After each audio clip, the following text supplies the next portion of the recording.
Welcome guys. हम लोग पढ़ रहे हैं rodent paste and there management chapter को। इस चैप्टर में आज हम लोग बात करने वाले हैं केमिकल कंट्रोल के बारे में। रोडेंट्स को केमिकली हम लोग किस टाइप से कंट्रोल कर सकते हैं उस बारे में हम लोग आज बात करेंगे। ठीक, तो जो केमिकल्स हैं वो किस नेचर के हो सकते हैं हम लोग बात करें तो वो सॉलिड भी हो सकते हैं, लिक्विड हो सकते हैं और गैस भी हो सकते हैं। ठीक, और ये जो केमिकल्स हैं रोडेंट्स को किल करने के अंदर हम लोग यूज करते हैं। ठीक, किल करने के लिए रोडेंट्स को इनका यूज किया जाता है, इसलिए इनको रोडेंटिसाइड भी बोल सकते हैं। ठीक, इनका जो यूज है केमिकल्स का रोडेंट्स को किल करने में किया जाता है, इसलिए इनको क्या बोल सकते हैं हम लोग, रोडेंटिसाइड भी बोल सकते हैं।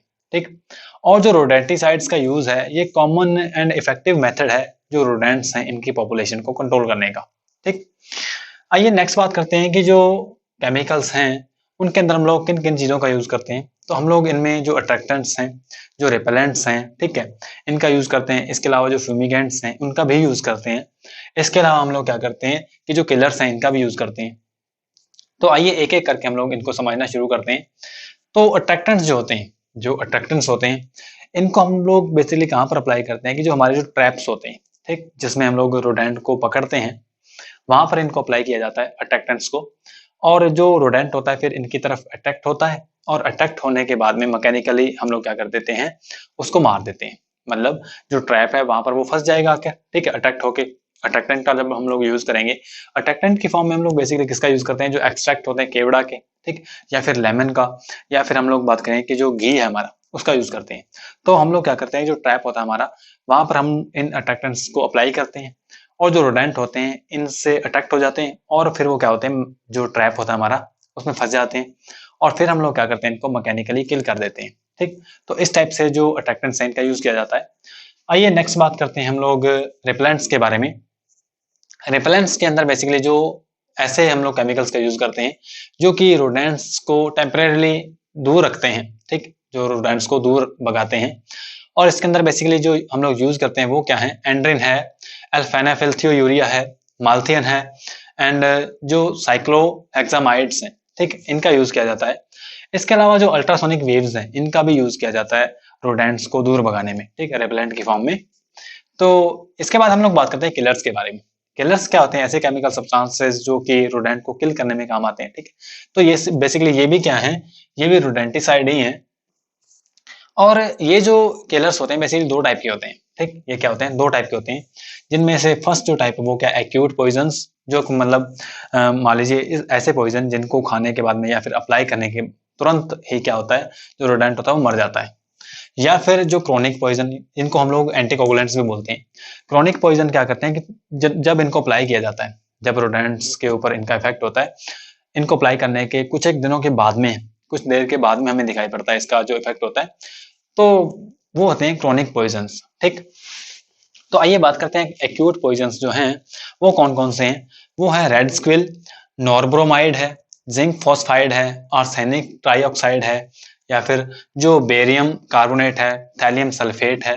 ये एक्यूट पॉइजन्स हैं, मतलब जब इनको रोडेंट जो है के जो रोडेंट के जब हम लोग इनको अप्लाई करते हैं तब भी एकदम से क्या हो जाता है, जो रोडेंट है वो मर जाता है। ठीक, मतलब ये इनका जो इफेक्ट होता है वो क्या होता है, शॉर्ट टाइम में ही हमें इनका इफेक्ट दिखाई देता है।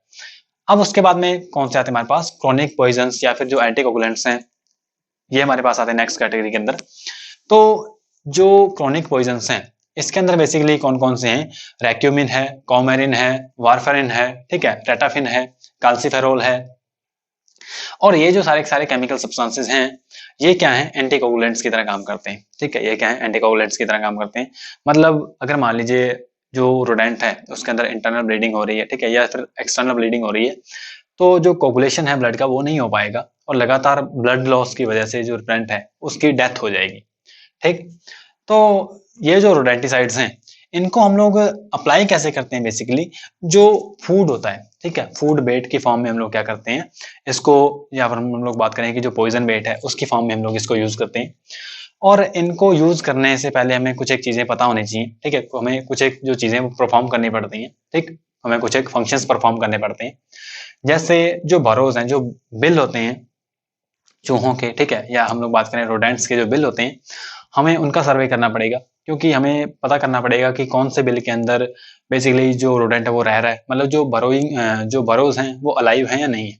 ठीक, तो उसके बाद में हमें क्या पता होना चाहिए कि जो प्री बेटिंग है, मतलब इसका मतलब क्या है कि जो प्रेफर करता है रोडेंट फूड को, ठीक है, रोडेंट जो कि फूड को जो रोडेंट है वो किस फूड को बेसिकली प्रेफर करता है, हमें उसके बारे में एलिमेंट्री नॉलेज होनी चाहिए। ठीक, और उसके बाद में हम लोग क्या करेंगे कि जो प्रिपेयर करेंगे पॉइजन बेट्स को, ठीक है, पॉइजन बेट को हम लोग क्या करेंगे, प्रिपेयर करेंगे। तो पॉइजन बेट का हम लोग प्रिपेयर कैसे करेंगे इनको, कि ये जो केमिकल्स हमने ऊपर पढ़े हैं, ठीक है, अबव केमिकल्स का हम लोग यूज करके इनको प्रिपेयर करेंगे पॉइजन बेट को। तो आइए पढ़ते हैं इसके अंदर, जैसे जिंक फॉस्फाइड है, ठीक है, टोमोरिन है, सोडियम फ्लोरोसिलिकेट है, ठीक है, फ्लोरो एसिटेट है, सॉरी, सोडियम फ्लोरो एसिटेट है, या फिर जो थैलियम सल्फेट है, रेड स्क्विल है, एटसेट्रा, ये क्या सारे सारे पॉइजन्स हैं। ठीक, और इनका यूज करते हैं हम लोग रोडेंटिसाइड्स के फॉर्म में, ठीक है, रोडेंट्स को किल करने के अंदर इनका यूज किया जाता है।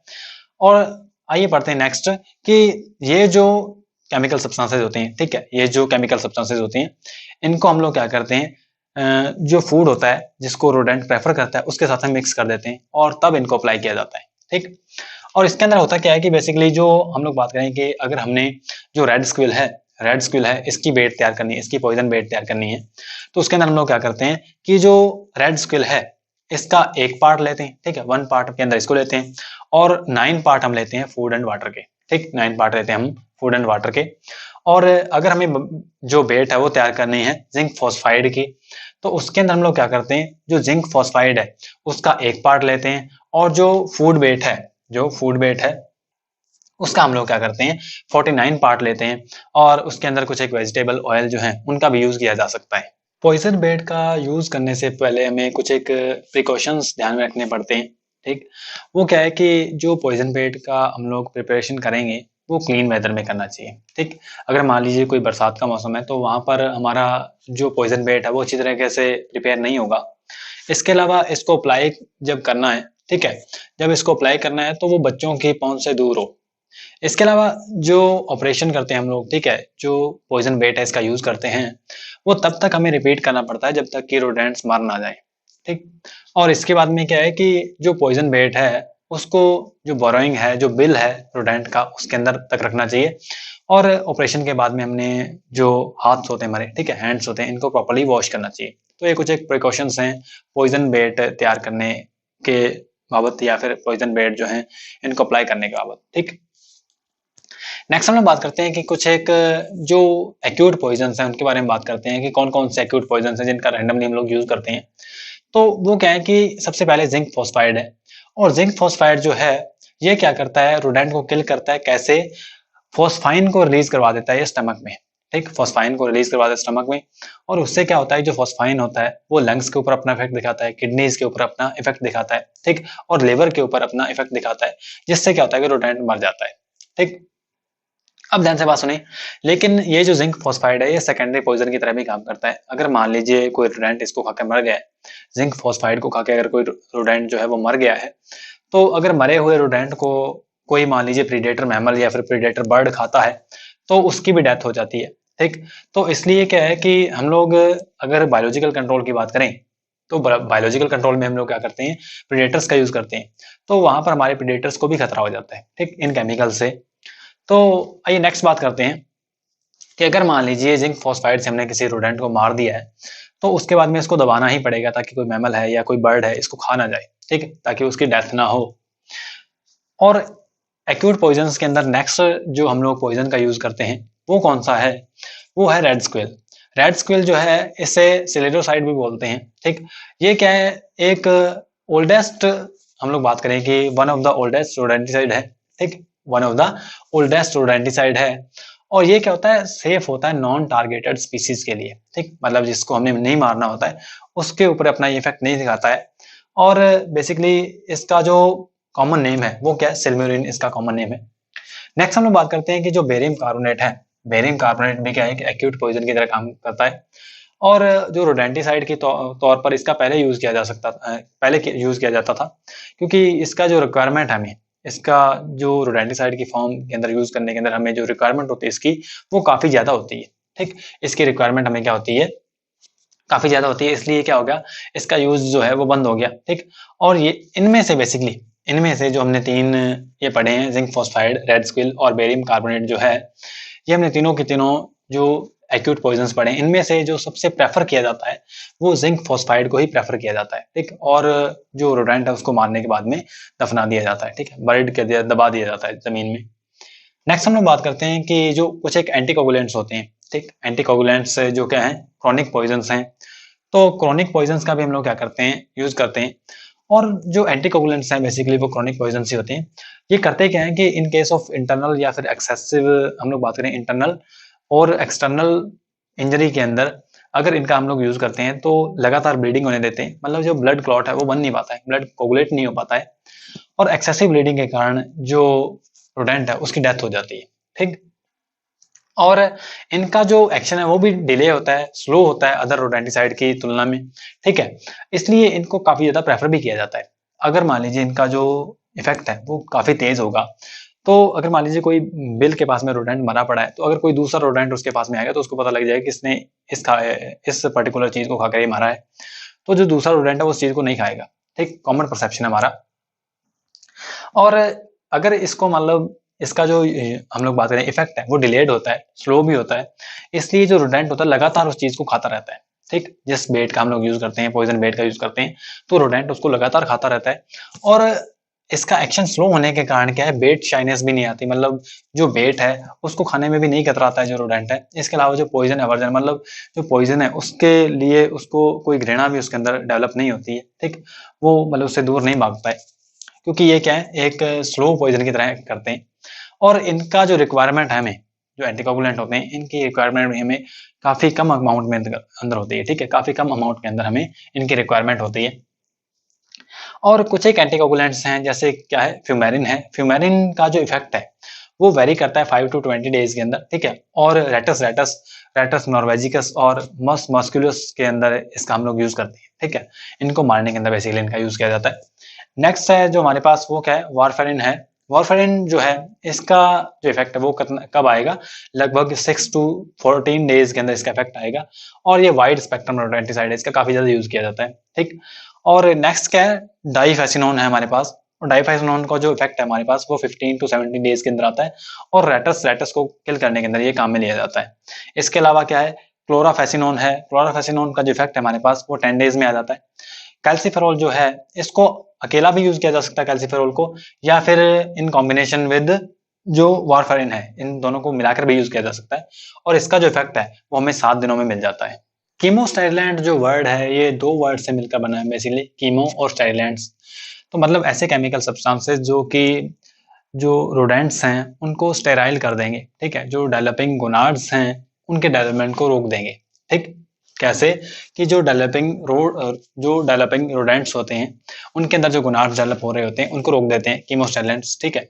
तो इससे होता क्या है कि जो प्रेग्नेंट फीमेल्स होती हैं वो स्टेराइल ऑफस्प्रिंग को पैदा करती हैं, ठीक है, जिनके अंदर जो स्पर्म्स होते हैं, अगर मेल है तो जो स्पर्म्स है वो वायबल नहीं होगा, ठीक। और अगर जो फीमेल है तो उसके अंदर जो ओवम है वो प्रोड्यूस नहीं होगा या फिर वो वायबल नहीं होगा, ठीक। तो इससे होता क्या है बेसिकली कि जो यूनियन ऑफ गैमीट्स है, ओवा एंड स्पर्म, इनको प्रिवेंट किया जाता है, ठीक। इसके अंदर फ्यूराडेंटिन है एंड कॉल्चिसिन जो है ये स्टेरिलिटी कॉज कर देते हैं मेल एंड फीमेल के अंदर, बांडिकोटा बंगालेसिस जो स्पीसीज है उनके अंदर, ठीक। और ओलिडोन, यूरेसिल, नॉरल्यूटिन और एफामाइड, एवानोइड, एनवॉइड जो है ये अदर कीमोस्टाइलेंट्स केमिकल सब्सटेंसेस हैं, ठीक। नेक्स्ट हम लोग बात करते हैं कि जो केमोस्टाइलेंट्स हैं, ठीक, ये हमने कवर कर लिए। और कीमोस्टाइलेंट जो हैं इनको हम लोग यूज कैसे करें, इनको अप्लाई कैसे करें, तो इनको पैलेटेबल बेड्स की फॉर्म में, जो पैलेट होते हैं उन पैलेटेबल बेड्स की फॉर्म में क्या किया जाता है, इनको यूज किया जाता है, ठीक। जो बेड होती है पैलेट लाइक उसको पैलेटेबल बेड बोलते हैं, उसकी फॉर्म में इसको यूज किया जा सकता है। नेक्स्ट है फ्यूमिगेंट्स। फ्यूमिगेंट्स क्या होते हैं कि ऐसे केमिकल सब्सटेंसेस जो कि नॉर्मल रूम टेम्परेचर पे क्या होते हैं, गैसेस फॉर्म के अंदर होते हैं, और इनका जो अमाउंट होता है, हमें इनका जो एडिक्वेट अमाउंट होता है वो क्या होता है कि रोडेंटिसाइड की तरह काम कर सकता है। तो हम लोग बात करते हैं फ्यूमिगेंट्स के बारे में। फ्यूमिगेंट कौन कौन से हैं, बेसिकली हाइड्रोजन साइनाइड है, कार्बन टेट्राक्लोराइड है, इथाइलिन डाइब्रोमाइड है, कार्बन मोनोऑक्साइड है, ठीक। ये बेसिकली क्या है, 4 फ्यूमिगेंट्स हैं। तो आइए इनके बारे में बात करते हैं हम लोग कि जो हाइड्रोजन साइनाइड है इसको इवॉल्व किया जाता है कैल्शियम साइनाइड से, ठीक। और इसको जो रोडेंट्स होते हैं जो रोडेंट्स होते हैं उनके जो बिल्स होते हैं, ठीक है, उनके जो बेसिकली बिल होते हैं, बरोज जो होती हैं उनकी, वहां पर इनको अप्लाई किया जाता है। ठीक, हाइड्रोजन साइनाइड जो है ये काफी ज्यादा टॉक्सिक होता है ह्यूमन बींग्स के लिए, इसलिए इनको जो वैकेंट एरियाज होते हैं वहीं पर सिर्फ अप्लाई किया जाता है। नेक्स्ट हम लोग बात करते हैं कि कार्बन टेट्राक्लोराइड की, CCl4 की। ये क्या है, क्विक एक्टिंग फ्यूमिगेंट है जो कि रैट्स को उनके बिलों में ही मार देता है। ठीक, फ्यूमिगेंट है ये भी। और नेक्स्ट हम लोग बात करते हैं कि इथाइलिन डाइब्रोमाइड जो है हाईली टॉक्सिक फ्यूमिगेंट है और इसको यूज किया जाता है फील्ड्स में। हाउसेज में कभी इसको यूज नहीं किया जा सकता। ठीक, इसको हाउसेज में कभी यूज नहीं किया जा सकता, सिर्फ फील्ड्स में या फिर वैकेंट एरिया के अंदर इसको यूज किया जा सकता है। नेक्स्ट हम लोग बात करते हैं जो कार्बन मोनोऑक्साइड है, ये एक स्लो फ्यूमिगेंट है जो कि बिलों के अंदर ही जो रैट्स होते हैं उनको लगभग 5 मिनट के अंदर मार देता है। तो आइए बात करते हैं कि जो रोडेंट इरेडिकेशन है, इसके अंदर जो रोडेंट इरेडिकेशन है, इनके अंदर रैट्स जो इरेडिकेशन है, इसके अंदर काफी ज्यादा हम लोग बात करें कि कुछ एक पैटर्न्स होते हैं, ठीक है, और इनको प्लान करके ही हमें अप्लाई करना चाहिए। ठीक है, प्लान वे के अंदर ही अप्लाई करना चाहिए हमें रोडेंट इरेडिकेशन जो है इसको। और इसके अंदर बेसिकली जो मेथड्स होते हैं, सबसे पहले एक पैटर्न के फॉर्म में हम लोगों को इनको अप्लाई करना पड़ता है। तो सबसे पहले हमें जो हमारा मैकेनिकल मेथड है उसे अप्लाई करना चाहिए, उसके बाद में जो बायोलॉजिकल मेथड है, एंड लास्ट में हमें केमिकल सब्सटेंसेस जो हैं रोडेंट्स को किल करने के अंदर, ठीक है, उनका यूज करना चाहिए।